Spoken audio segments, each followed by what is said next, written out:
All right. So now we can get into our conversation. Let me introduce you to our host and moderator for the hour. He is the Around Town columnist for the Mercury News, Sal Pizarro. Go ahead, Sal. Thanks a lot, Charnel. And I'd just like to welcome everyone and thank everyone who's joining us today. Wish Book and Share the Spirit are programs that the Bay Area News Group is very proud of, and I think it's a nice way to introduce you to some of the behind-the-scenes stories that go into those stories. Today, we'll be talking to three of the many journalists who work to bring these stories to our readers, and we hope that you come away with a better understanding of why we do these programs and why they're so important to our communities. As Charnel said, we'll have time for questions, so please use the Q&A function on the webinar to ask any that you have. Now, first I'd like to have our panelists introduce themselves. We'll go around, and if you can just tell us what you regularly cover and how long you've been working for the Bay Area News Group to give people a little sense of who you are. Why don't we start with you, Julia? Thanks, Sal. So I've been with the Mercury News, which is my hometown paper, for 21 years. And I was with the Associated Press for 10 years before that.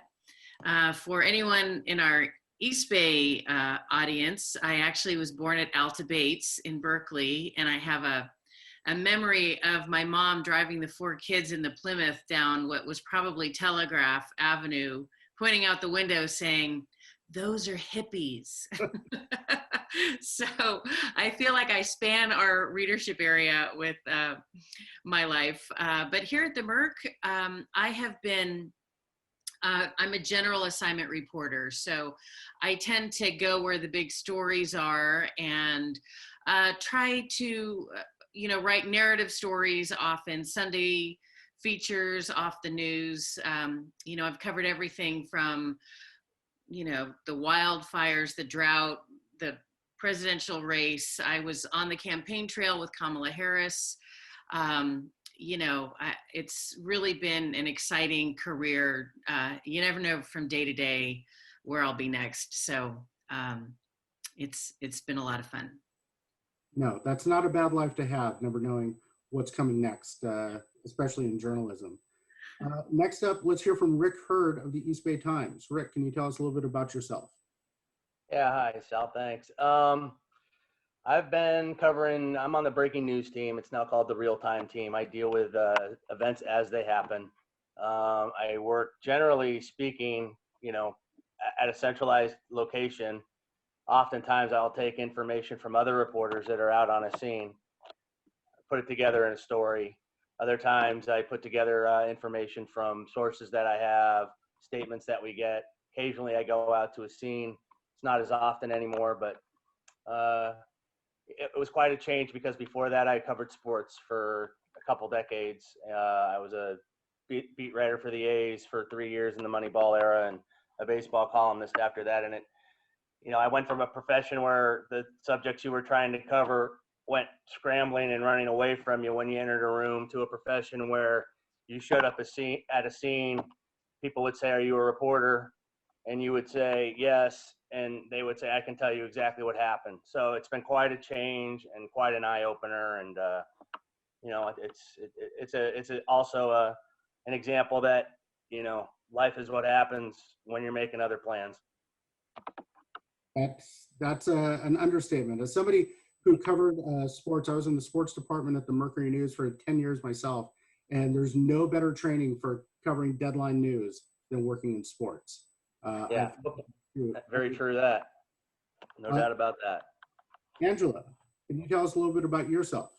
Yes. Hi, I'm Angela, and I'm also a reporter here, and I've been with the Bay Area News Group for just about 5 years now.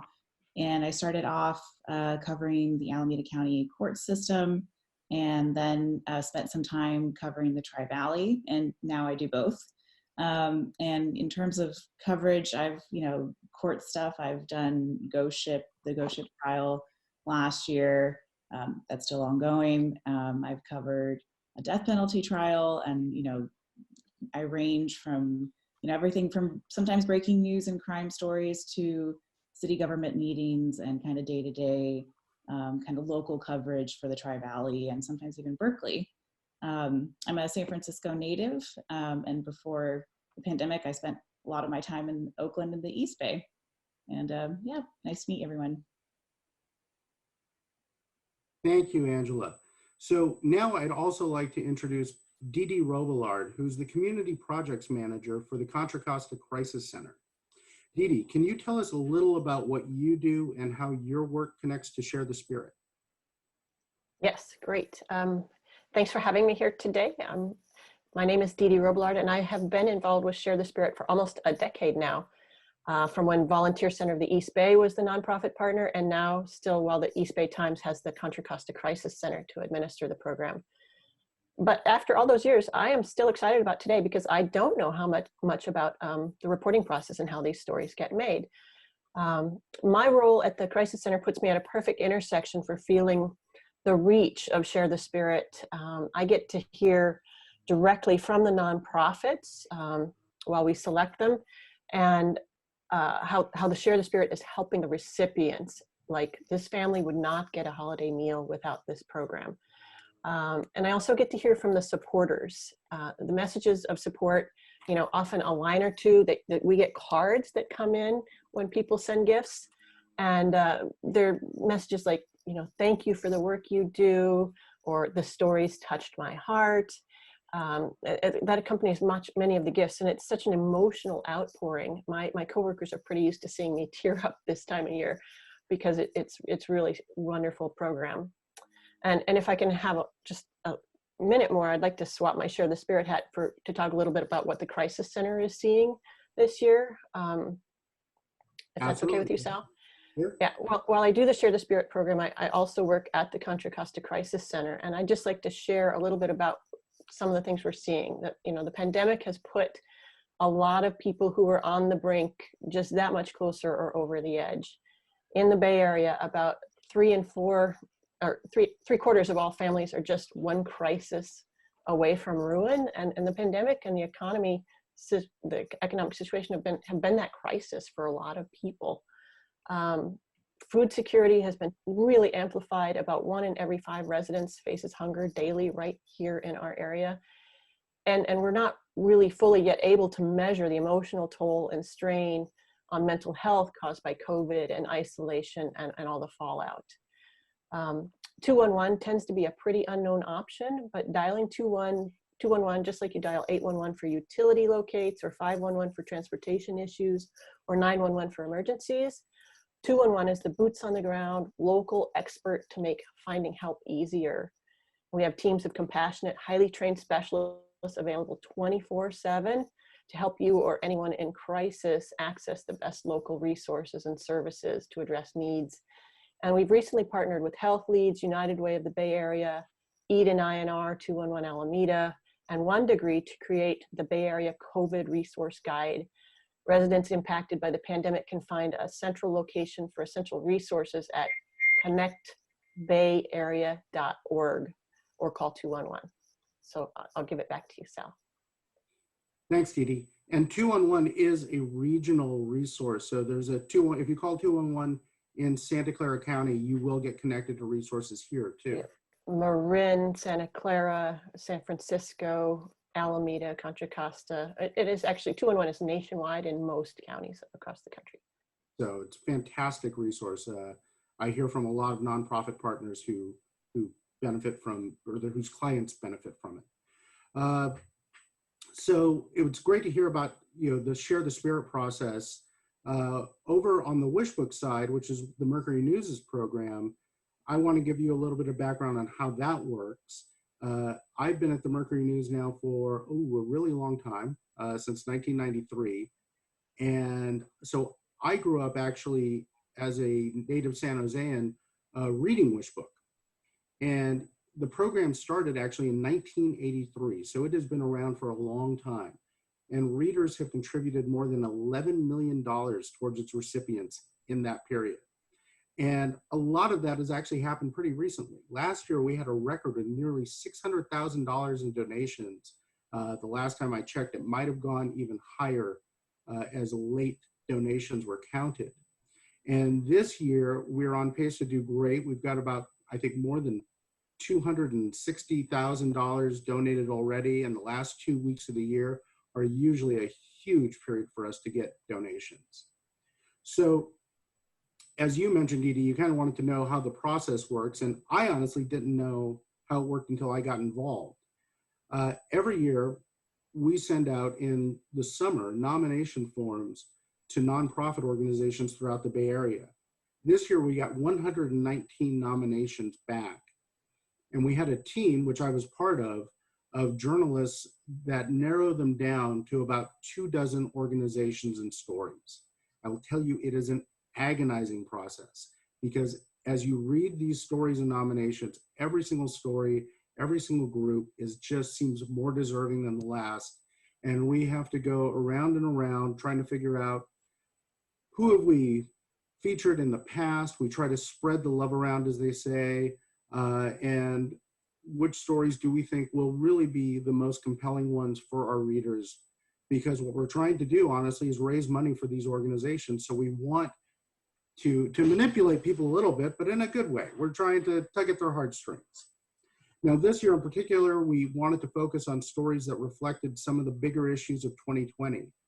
The pandemic, racial equity issues, and the wildfires that tore through Northern California this summer. Once we got those stories all selected and approved by our management staff, because they don't just let us pick them, they look and say, okay, is this a good balance?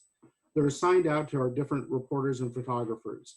Some of them get to choose a little bit based on what their coverage area is, and others just get an assignment right out of the blue. So with that in mind, I wanted to ask our panelists sort of how they approach these stories, because sometimes, as I mentioned, they do occasionally touch on their regular coverage areas. I mean, for example, Angela, you regularly cover courts, and your Share the Spirit story this year was on the East Bay Children's Law Offices. Now that seems like a very different kind of court story than you're used to. Can you tell us what that experience was like for you? Yeah, absolutely. In court coverage, it's mostly criminal courts and civil cases that I do. And, with juvenile cases, you don't really cover it that much, and actually you kind of can't.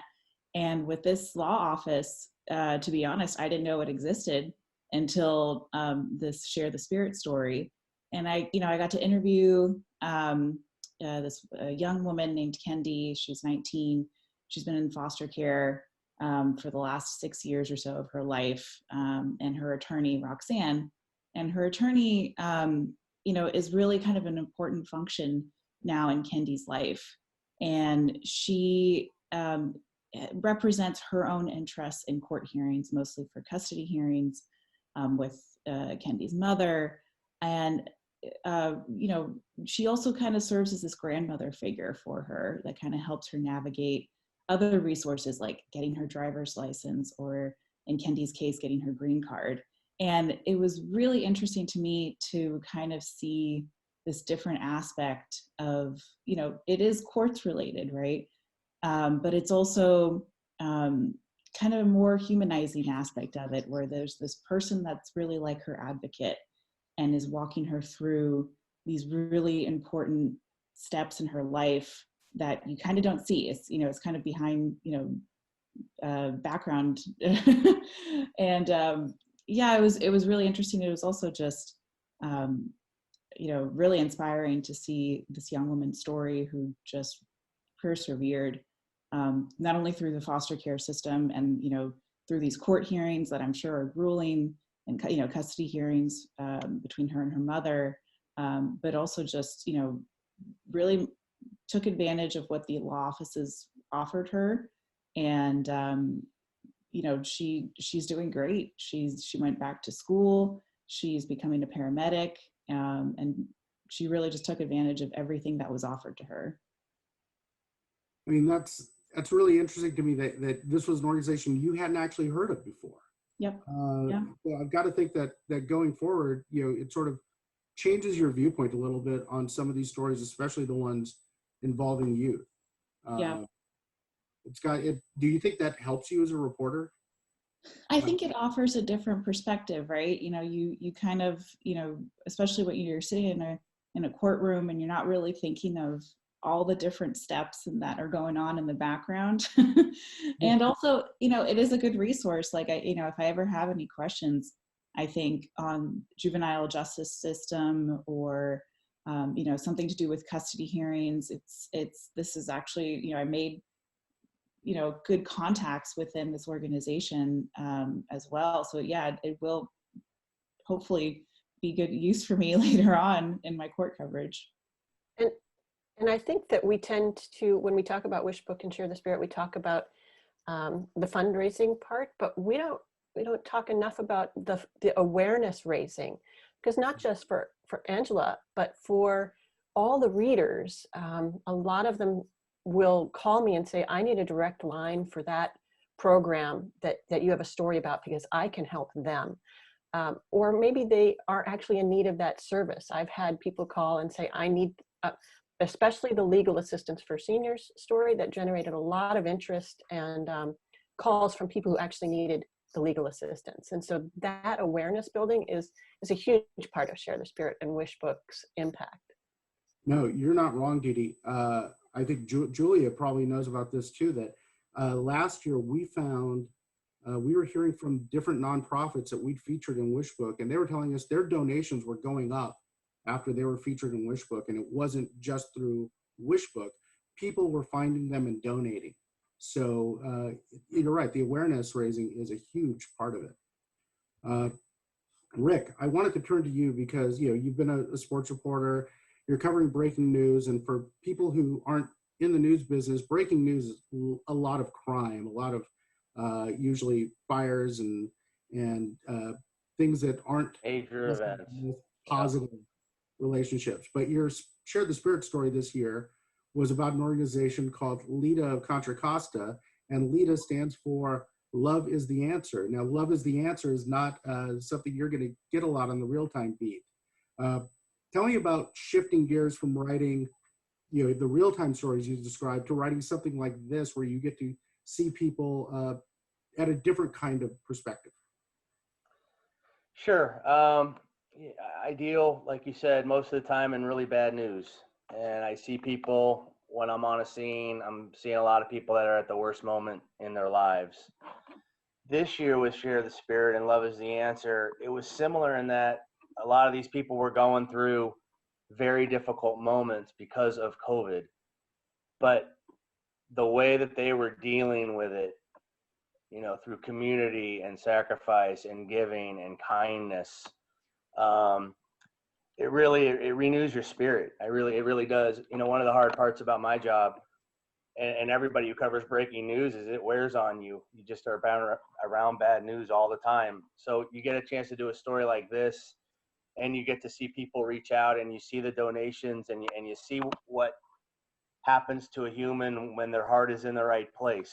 And in my case, with Love is the Answer, it was a mother and a daughter the mother's in a care facility recovering from a broken hip, and the mother is a volunteer who works with the patients at the facility. And they've gone from being able to do a million things, dances, dinners, just social functions, to being stuck with nothing really. And they were able to secure some Zoom, iPads, which allowed them to have Zoom meetings with family and friends and relatives, and that lifted them as well. So it's a great exercise in getting your heart and your soul back to where it needs to be. It really is, at least for me. I think that's true for I don't know a reporter or photographer who works on these stories and doesn't come away with that sense of, I feel much better about my job and my community having done this. I think a lot of times we get sort of wrapped up in what we do as journalists on a day-to-day basis, and it's really nice to have this opportunity to sort of step out and see what's going on in the real world that's not just deadlines and crime and honestly baseball scores. But so Julia, this summer, as you mentioned earlier, you do a lot of things. You've covered Kamala Harris. You've been at hospitals covering vaccines being delivered, and course, this summer you were covering the wildfires that just raged through Northern California and the Santa Cruz area. And your wish book story about this older couple, the Youngs, I think it was a way to sort of continue that story for you. Can you tell us a little bit about how that happened and what you got out of that story? Sure. So I have covered just about every major fire in Northern California for the last 5 years. You know, I was up in Santa Rosa for the Tubbs fire, where that whole neighborhood of Coffee Park was wiped out. You know, I've covered Paradise. Of course, we remember how tragic it wiped out practically the entire town. You know, every time I would go, you know, drive an hour or two to these fires and find myself at 11 o'clock at night, like realizing I had no place to sleep because all the evacuees had taken hotels, and I've, you know, spent the night with just people who opened their doors to me. I remember this one woman had a little farm, and I ran into her in a parking lot, and she, I was hoping there was I was told there was like a shelter there, and it turned out that they had moved the people, and I'm in this dark parking lot, and she said, well, you can stay at my house. And we drove out to what turned out to be her farm, and I spent the night in her son's twin bed with Legos on the floor. And the next morning I asked if I could help with breakfast, and she said I could milk the goat. So, which I did that morning. So, you know, covering these fires, you know, this woman who I met, they're just covering these stories. It makes you realize the love out there. And, you know, no matter what your political perspective, you know, there is so much good in people. It's just this constant restoration of your hope for, you know, our society. And so when the fires happened, just ringing around Silicon Valley, and to think that right in the Santa Cruz Mountains, my parents have a cabin there, and, you know, talk about getting real. It got, you know, very real and very close. And, you know, I could cover these fires and be home in, you know, 30 minutes and sleep in my own bed. So when the wish book came around, you know, we certainly wanted to tap into, you know, stories that are really relevant, organizations that are really helping us get through these really difficult times of 2020. And so I know that, Sal, you were part of this, finding an organization that was helping people hurt by the fire. And so in this case, it was Valley Churches United, which is in Ben Lomond, which is in the Santa Cruz Mountains, very close to Bonnie Doon and Felton, especially Bonnie Doon, where, you know, thousands of homes were destroyed. But, you know, there's always the challenge of telling the story. And, you know, when we get these assignments, and, you know, if any of you nonprofit leaders are out there, I mean no offense when I say, probably in some ways the least interesting story is about the nonprofit itself. It's more about the people affected and helped by the nonprofit. So that is always kind of my threshold in doing a wish book story. It's who have you impacted and who have you helped? And will that person, can you find a person or people who will go on the record with their name and with their image and their story and be open to be photographed? Sometimes this is very tricky because, you know, we cover domestic violence shelters and juvenile cases. And sometimes we have to get creative about how to cover these things. But, you know, my preference always in any aspect of my journalism for the last 30 years is that we use people's names on the record. You know, especially more than ever, readers are skeptical and suspicious of the media and of making things up or exaggerating. And, you know, when someone has to put their name and face and words together, it gives more confidence that what they're saying is not exaggerated. So that is a hiccup for a number of organizations, but it's amazing how when you really try to figure it out, you can find a way to tell a compelling story. And in the story of Valley Churches United, it's a very humble operation, a food pantry, essentially, just this little building at the edge of Highway 9 there, and, you know, lots of food and, you know, some clothing and stuff. And they had really helped. They had been in the community for many years, helping anyone who needed it, even if they couldn't pay their, you know, phone bill for a month, you know, kind of no questions asked. We're here to help. It was just a very beautiful of the community, we know you, you know us kind of thing. And sure enough, this couple who had been, whose home was burned in the fire, Peter and Alberta, they're, you know, well into their 80s.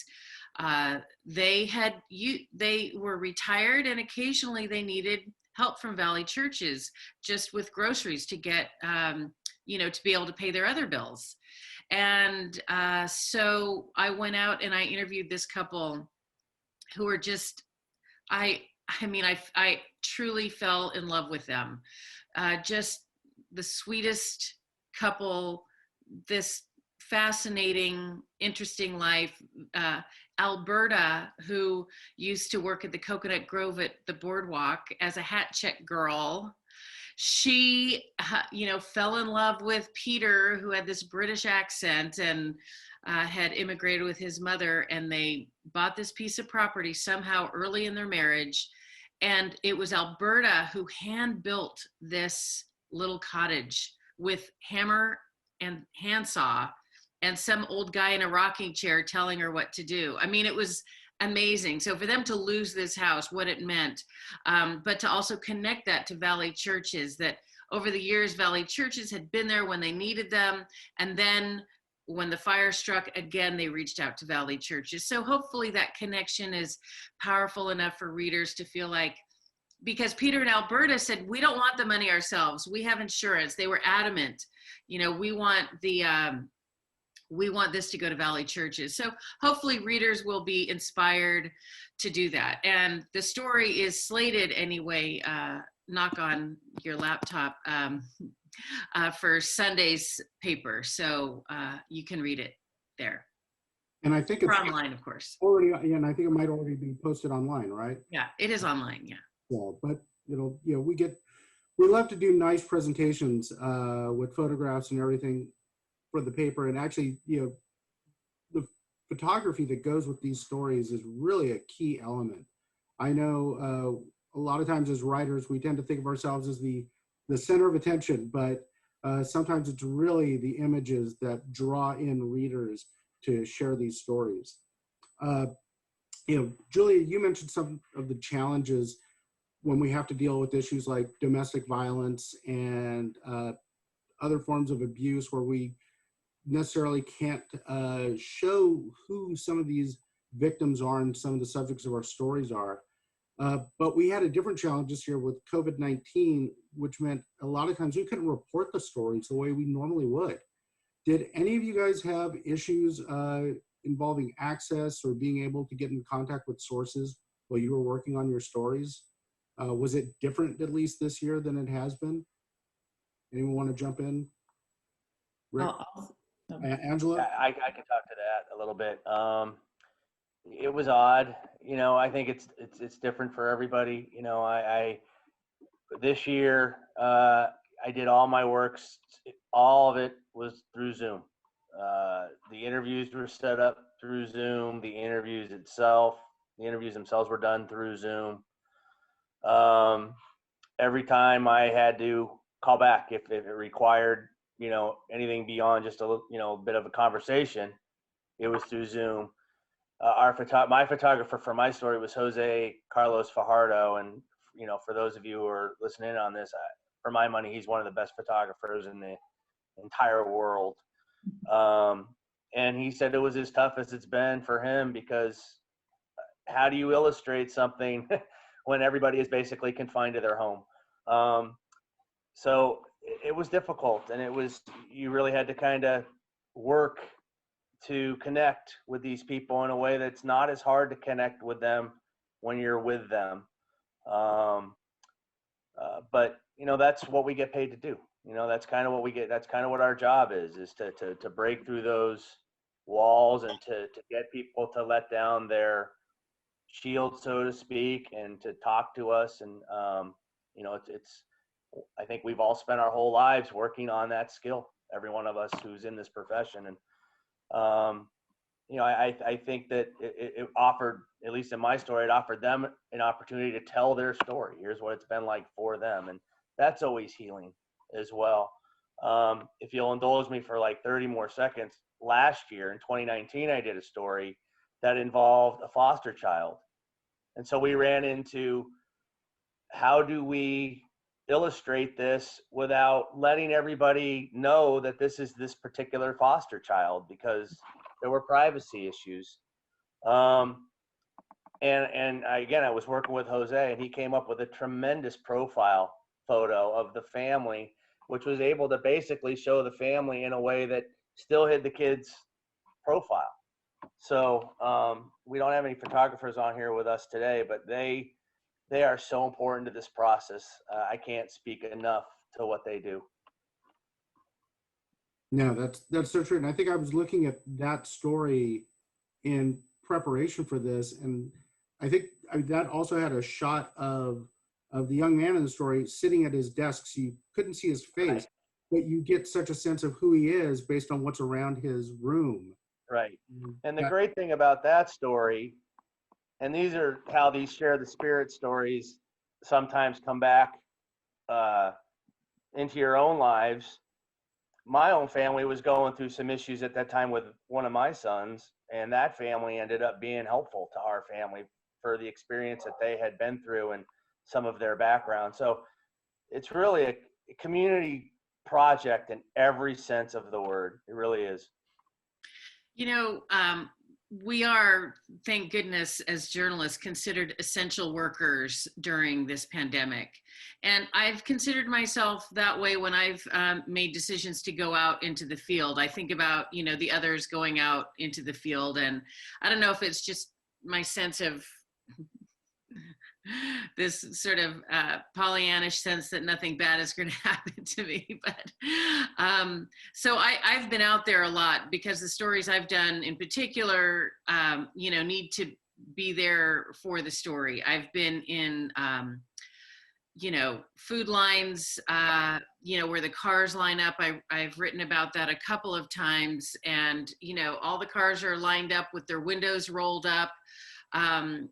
When they get to the front of the line, they're supposed to keep their windows rolled up and put like I'm serving 2 families out of this car, and then they pop their trunk so that their windows never come down. But, for me to interview these people about what their life circumstance is, that they got into this, that they needed this help, my sort of standard thing, I'd be wearing my mask, of course, and having my notebook, and I'd go like this, the universal symbol for please roll down your window. That's old fashioned, right? Funny, everybody still knows what that means. And so I would have to kind of encroach a little bit on that space. You have to be able to hear between the masks. I did that a number of times. I've gone into hospitals. Just a couple weeks ago, I was in the ICU at Regional Hospital. I actually went into an ICU room with an ICU patient. We fully, suited up with gloves and shield and everything, and then come home and literally strip at the, in the laundry room, and and do all your clothes and shower immediately. So I've done all aspects of that. But one thing that's sort of interesting when I think about the food lines, I did a story, it was not related to Wishbook, but it just goes to sort of this, what inspires people to give? Like, what is that turning point or that emotional reaction where they don't just go, wow, that's sweet, or, oh, I really feel for that person, but to want to then, make a call to me. My email address and my phone number, I believe, are both on the stories as the rest of the reporters. And what makes them want to make the call and then follow up with a donation? And when I first did a story about a food line in San Jose, I got there, of course, before it opened, so that people were sort of a captive audience. The line was not moving yet. And the first person in the, I thought, well, whoever's first in line got up really early to be here.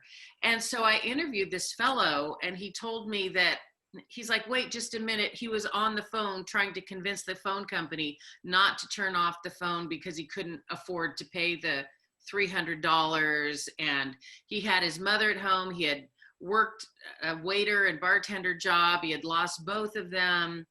And, our photographer took a really searing image of like his eyes all glassy from just being overwhelmed with emotion. And I received 54 emails, every single one. There wasn't a single one that said, oh, really nice, powerful story.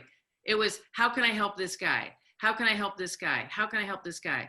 And I had also talked about the nonprofit that, but it was, they wanted to make that direct connection to him. And it was overwhelming. And of course he was open to that, and it helped him tremendously. But one of the things I can say, and just to sort of get back to Wishbook, and the nice thing about the Wishbook stories is that readers can be assured that there's a good group of people that are helping mete out where this goes. And it's not like if, let's say so many readers end up with $1 million going to this one foster child. Well, I don't think that was anyone's real intention, right? So it helps share the need and, share the love, and for readers to know that those people they care about are going to be taken care of, and their needs would be met. So that's another reason that's really Wishbook and Share the Spirit are very powerful and helpful. Angela, did you have any experiences this year dealing with COVID or any other issues while you were doing your reporting? Sure. Well, this year is, it's been a little different, and normally it's great to do these interviews in person and kind of interact with the organization. For example, I did one last year, and it was on a farm, and I got to kind of be with them on the farm while they were making this, doing their produce picking and whatnot. This year with the East Bay Children's Law Office, it's always kind of an awkward thing when you're setting up this interview. You're like, so where can we meet? And for us, I actually, myself and the photographer, Anda Chu, we did go to the Kendi, the foster child's home, and, wore our masks. And I quickly kind of did some of the interview inside, just the two of us. And then we moved outside and with the attorney, and, kind of kept our distance and whatnot. And it's a little different. Maybe normally I would have gone to the law offices themselves to kind of see, the office and what they do and other people there, but it's a different time. And I wanted to quickly talk about the, sometimes the logistics of putting these stories together, and, everybody has different comfort levels, and especially with some of the stories I've done for Share the Spirit, were for domestic violence victims and people that have literally, run away and have, fled their homes and don't want to be found by their abusers. And that's such a tough thing. And some, one woman who's at the Tri-Valley Haven, she, was comfortable using her name, she's empowered to. She escaped her situation. It's also been 20 years for her. And another one who it was just more recent was very nervous about her abuser finding her and her children again. So kind of what Rick was talking about, we had to be very creative in terms of photos for that one. And even her name, we only used her first name, but we still told her story, which I think was really important, and just how she was able to escape that situation and survive it. And also how the organization, which was called Childcare Links, based in Pleasanton, how they helped her find childcare so she could find a job. And, she's doing well. No, that's huge. A part of it when we have to deal with those different situations that people have. I know as you were talking, I was thinking about last year we had to actually drop a story because we just couldn't feature someone. And so we had to switch to a different story. And that's unfortunate when it happens. But I think we've all dealt with that on other stories. I want to remind the audience before we move on that if you have questions, feel free to put them in the Q&A area. We'll be hopefully having some time left to answer those. But let's continue on. When you're talking about putting the logistics of the stories, we're all doing our other jobs while we're doing this, and happy to do so, as we've been talking about. But how much time do you spend on these Wishbook and Share the Spirit stories? Do you go back time and again? Do you try to get it done in a day or two? Rick, how much time do you spend on these stories? No, it depends on the logistics of things, but this particular story, I probably spent a good week to 10 days between setting up the interviews, doing the initial interviews, taking the notes, kind of writing it down, kind of seeing, okay, I got this part answered, but that creates this question, so call back while balancing it with everything else. The story I did in 2019 when I worked with this this family took a son. Basically what they did is they took a kid in on a program where they were going to work with him once a week, a foster child. And it turned out that they ended up adopting him. He was 14 years old. That family, I went back and forth, for 2-3 weeks, back and forth to the home, getting to know the family. I spent a week talking to them before I ever took a note, just getting to know them, building trust, letting the kid know that, we're not out here to hurt you. We're out here to tell your story in a way that maybe another family will be inspired to do the exact same thing. And through that process, you can get really close to some of these people. I did a story, I don't remember the year, 2016 or 17, and it involved, I looked for it, I couldn't find it. It involved a family in Antioch, the survivor of abuse with her children, and she had just been remarried, and they were unable to buy a Christmas tree. And it so happened that when I did the interview for them, one of the 2 interviews, I had to take my kids with me because I could only do it in the evening. I had my kids. We went and we chatted. We told her story. My younger son was about 6 or 7 at the time. He says, why don't we go buy them a tree? So we ended up going and buying that family the Christmas tree that year. And we stayed in touch with them for the next 2 or 3 years. They finally moved. But we were in touch every Christmas season through that story. And that story is so dear to my heart. My hair is standing up on my back right now. So. Hey, Sal, I saw there was a question from Marcia. Did you see that? I see that. So, yeah, can you address that question? Do you want me to? Yeah, why don't you read it? So, Marcia asked, what was really done for the fellow in the story that generated 54 emails from people wanting to help? And what's your process? What's the Mercury News response? And what actually landed in this fellow's lap? So, Julia, what do you know about that? Well, it's really a good question because it's really stuck with me because I sort of struggled with part of it for a while because I really, this was the first guy in line. It turned out to be a powerful story. And so many emails of wanting to meet him, people wanting to hand deliver an envelope of cash, send him a check. And I asked him, are you okay with this? And he's just a very open, sort of warm person. And he said, well, sure, here's my address. And I thought, well, he's a grown man. I don't know who these people are. I can't vouch for who's doing this, but they certainly sound, well-intended. So he told me that people knocked on his door, a father and son knocked on his door, like a lesson for the next generation, that you can help people. But at the same time, what kept nagging at me is, what about the second person in line at this food line, or the third person, or the fourth person, or the 125th person that I just didn't get around to doing this to, or didn't ask them enough questions to get to the heart of their personal story. And so that's another reason why I think Wishbook and Share the Spirit are important, because I think it was,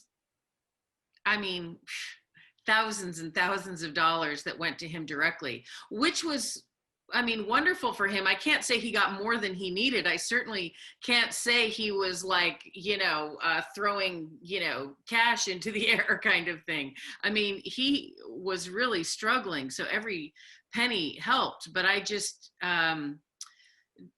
still felt bad about, whose story didn't I tell that might have needed it just as much? And essentially about everyone in line did, which is another reason why, and that was when I was writing about hunger at home in San Jose. And I thought, wow, if some of that money had gone to them, people are kind of worried if the money goes to the organization, how much goes to this or that, and how much really goes to the people or this. But that they're helping everybody in line, right? So that's something that I really had to think about. I went and I met him. This gentleman wanted me to meet his mother. So he was so grateful. And so I met him and his mother, who was very elderly, and why it was hard for him to find other work. He didn't want to bring COVID home and hurt her. And so, but I can tell you, I have written a zillion stories in my career, and a lot of very ones that tug at the heartstrings. I really was not prepared for the overwhelming outpouring of support for this gentleman. And so sometimes you just don't know what is really going to make people want to reach out. And sometimes you think with Wishbook, like, wow, this is really powerful. Maybe this will bring a lot of donations, and it might not. I wrote a story, this was not Wishbook, but covering, this was years ago with, I forget, Home First or something in San Jose, where there were so few beds for the homeless on any night of the week, that they would have a lottery outside to deter, of all the homeless people gathered every afternoon, and they would have a lottery to see who could get in. And if they didn't get in, they'd just go back out to the street and sleep wherever they could. I was taken aback by that. I wrote about these people standing there hoping and what would happen to them next. And a couple days later, I got a call from the nonprofit, and they said, we received 2 donations. One was for $100,000 and the other was for $100,000. So you just don't know, what is going to make people come forward. And like with this gentleman in the food line, sometimes people just wanted to donate $25, it's with just as much love and compassion, no matter the amount. I think what you're talking about kind of brings up some things about how stories stay with you. Dee Dee, do you have something you can add? I was just going to say that, because part of our role is to process the gifts as they come in, and I don't know if I can get through this without being emotional, but I had a batch that came through the other day, and the very first gift in it was 5 single dollar bills and 2 turkey food bank coupons, a really meaningful gift from that person. And by the time I got to the end of the stack, I had also processed a gift for $10,000, a really meaningful gift for that person as well. And it's just overwhelming to see the way this community responds to these stories, the way they want to help, the way they, some of the names, you know, I've been doing this for 10 years. I see the same $25 check. You know, you add up checks over the decades, these people are giving a significant amount of money, and they're doing it every year, and they're familiar names. I feel like I know them all. It's just a beautiful program that is creating so much impact. You know, I like to think about the people who really just sort of make this part of their holiday giving tradition. I think there's a lot of people in the entire Bay Area who do that.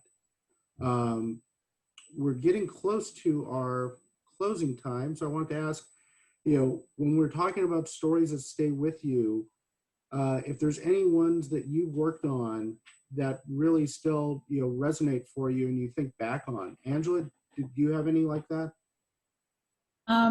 I talked about them a little bit, but really the Tri-Valley Haven, it was an organization, excuse me, in Livermore. And they have a food pantry, and they also have, you know, they just have a hotline for women who are domestic violence victims, domestic violence survivors. And just really, you know, this woman told me about this story of, you know, just escaping the situation, kind of with the clothes on her back and her like 1-year-old baby at the time, and just, you know, leaving her abusive husband. This was in another state at the time. And eventually she was able to, you know, escape, and she found Tri-Valley Haven, and they helped her with counseling services and kind of just got her on her feet again. And she went to school, and she got her master's degree, and she became an accountant, and she works in finance. And, you know, she was like, and I haven't used a dime of state money since. Like, she was like, they really just turned me around. And now she's on at the time of the story, which was 2018, she was on the board for Tri-Valley Haven. So she kind of turned it around and became part of the organization that really helped her. And it was just very inspiring. And I think one of the things that she said was that, you know, she didn't let this define her. But it really was just so inspiring to hear, you know, you're escaping in the middle of the night, you know, like this is it's a humanizing, it puts a face, you know, it puts a real person behind the organization. Like, yes, this is a nonprofit and they help, you know, X amount of people per year, et cetera, but kind of talking to her and just seeing how she flipped things around for herself, and then now is in turn helping others, and kind of has that background to really connect and empathize with folks that are at the organization. Just, it really inspired me, and it was just, you know, it was amazing, to say the least. And I still sometimes keep in contact with the organization itself as well. Yeah, I don't know how you could not be inspired by that. Yeah, it's sort of like what keeps us going in this business, to know that we're helping the community like that. I mean, that's what journalism is supposed to be all about, is helping the community and providing more than information. So I think it's thrilling that we can do this. Rick or Julia, as we close up, do you have anything that you'd like to share about a story that is still stuck with you? You know, I really have never forgotten and will never forget the experience of the family in Antioch, and getting them their tree and exchanging Christmas cards in a couple of years after. And, you know, I was very fortunate growing up in that I didn't have to see a lot of the issues that are out there, and that people face some of the really, really awful stuff. And to be around people and to get to know them on a personal level and see what they overcome, I mean, that story really kind of changed my life. You know, it had a significant impact on my life at the time. And so that's one that sticks with me. And last year with Mario and, you know, going into the foster system at age 9, and that's when you get lost. And then this family is going to, you know, do a program with him where they're going to get together with him once a month to start, and then once a week. And all of a sudden, the next thing you know, they're adopting him and he has a home and he's in a high school. And, you know, and hearing the things he'd been through in his young life and leaving their home and going, geez, I never had a bad day like that in my whole entire existence. That to me is the most significant thing. And, you know, it makes you go drive home, and it makes you give. You know, my family to this day, we still are looking for families.